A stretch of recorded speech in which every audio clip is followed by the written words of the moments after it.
નમસ્કાર મારા બધા ખેડૂત મિત્રો, તો આજના અમારા નવા વિડીયોમાં તમારું સ્વાગત છે। અને આજે આપણે વાત કરીશું કપાસની ખેતી વિશે। એટલે કે અત્યારે મિત્રો જે આજે ઠંડુ હવામાન તમને જોવા મળી રહ્યું છે, એકદમ ઠંડુ હવામાન છે અને અત્યારે વરસાદ આવી રહ્યો છે। અને તમે જુઓ કે કપાસની અંદર ઠંડા હવામાનના કારણથી કપાસમાં શું રોગ પેદા થાય છે અને એ રોગને અટકાવવા માટે આપણે શું કરવું પડે છે અને કઈ કઈ દવાઓનો છંટકાવ કરવાથી કપાસનો વિકાસ સારો થાય છે। અને બીજું કે કપાસની અંદર ભમરીઓ છે એના જે ગટ્ટા બેસે છે એ સરસ બેસે અને ઘરેના એના માટે। અને અત્યારે જે ઠંડુ હવામાન છે એના કારણથી ઘણી બધી ભમરીઓ અને જે એની ફૂલ આવે છે એ ઘરતા હોય છે એ વિશે। તો પહેલાં તો મારા બધા ખેડૂત મિત્રો વિડીયોની અંદર છેલ્લે સુધી બન્યા રહેજો અને વિડીયો સારો લાગે તો વિડીયોને દિલથી લાઇક કરજો અને કમેન્ટ કરવાનું ના ભૂલતા અને ચેનલને ફોલો પણ કરજો કે મારા નવા વિડીયો હંમેશા તમને મળતા રહે।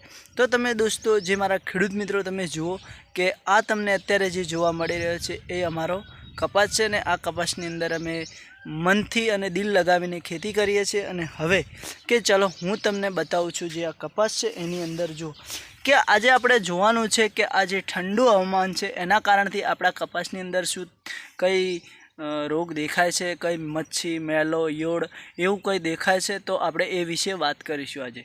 તો જુઓ કે જે આ કપાસ છે એની અંદર આપણે પહેલાં તો કે શું રોગ છે એ કઈ રીતે તપાસ કરવો, તો કે આપણે જે છોડ છે કપાસનો આવી રીતે જોવાનું, પછી એની અંદરથી આવી રીતે એક જે મોટું જે મેન અંદર ઘંટું પાંદડું હોય છે આવી રીતે કે આ જે પાન છે કપાસનું એ આપણે આવી રીતે તોડવાનું હોય છે।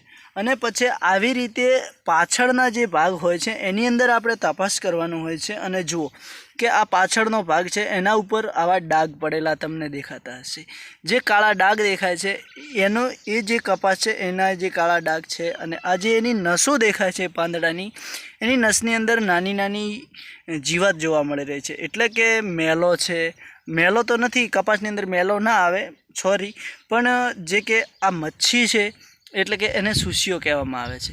અને મિત્રો આવી રીતે સુસ્યાની દવા અત્યારે છંટકાવ કરવાથી કપાસમાં વિકાસ થતો અટકતો હોય છે। સુસ્યાના કારણથી કપાસના જે પોદળા છે એ કોકળું થતા હોય છે, એટલે એવી સુસ્યાની રિઝલ્ટ અને જે કે મોનોકોટો એવી રીતે સારી દવાઓ આવે છે।